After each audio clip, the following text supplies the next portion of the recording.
ये कहां से आई है? इसने तो मेरा मन ही मोह लिया। इसे तो मैं ही लेकर रहूंगा। इस सुंदर अप्सरा ने तो हम सबको सम्मोहित कर लिया है। हे सुंदरी, तुम कौन हो और यहाँ क्यों आई हो? हे असुरराज, मैं मोहिनी हूँ और आप ये समझ लीजिए कि मैं आप ही की सहायता हेतु यहाँ पर आई हूँ। हमारी सहायता हेतु? परंतु वो कैसे सुंदरी? मैं आपको ये ज्ञात कराने आई हूँ कि अमृत की असली शक्ति और गुण तो कलश के तल में विद्यमान है, जबकि ऊपर तो केवल जल मात्र है, जिसके ग्रहण करने से ज्यादा कोई लाभ न होगा। आप सभी इस अमृत को देवताओं के साथ बांट लीजिए। आखिर आप सभी ऋषि कश्यप के ही तो पुत्र हैं। देवताओं के साथ अमृत बांटने से एक तो आपका वैभव बढ़ेगा और दूसरा जो अमृत का फलदायक भाग है उसे आप ही ग्रहण कर सकेंगे। हे मनमोहिनी, तुम सत्य ही कह रही हो, परंतु अगर हमने ये अमृत कलश देवताओं को दे दिया तो क्या पता वे सारा अमृत स्वयं ही ग्रहण कर लें और हम सभी असुर इससे वंचित ही रह जाएं।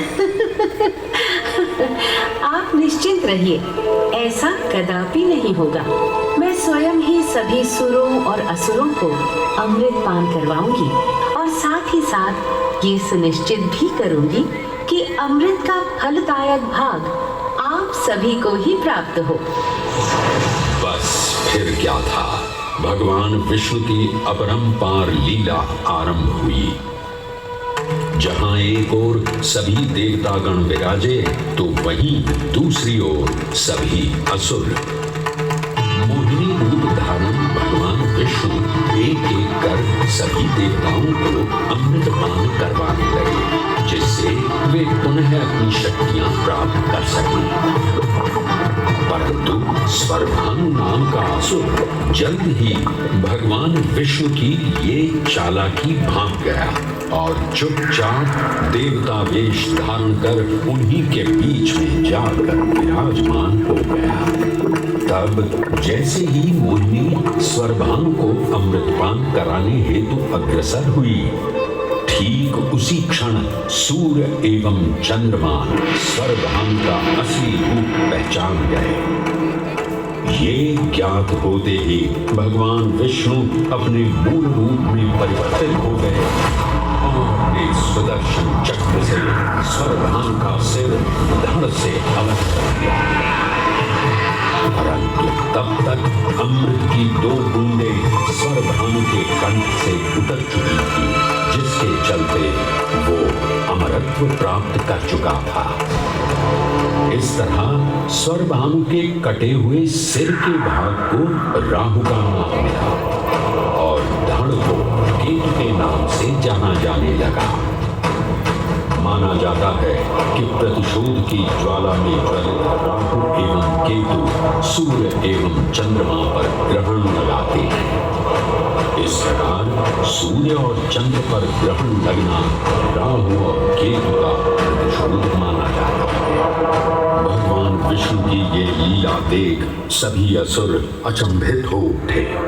इससे पहले कि वे कोई प्रतिक्रिया दे पाते, भगवान विष्णु के वाहन पक्षीराज गरुड़ ने शीघ्रता से अमृत कलश को उठा लिया और अपने साथ लेकर स्वर्गलोक की ओर उड़ चले।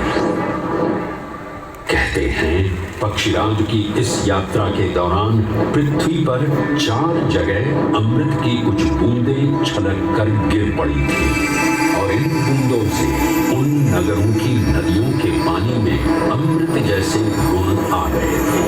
वे 4 स्थल हरिद्वार, प्रयाग, उज्जैन एवं नासिक है और यही कारण है कि इन 4 नगरों में कुंभ का पर्व मनाया जाता है। ऐसी भी मान्यता है कि एक दिव्य दिवस एक सांसारिक वर्ष के बराबर होता है और पक्षीराज गरुड़ की यात्रा में 12 दिन लगे थे, इसीलिए हर 12वें वर्ष में कुंभ पर्व मनाया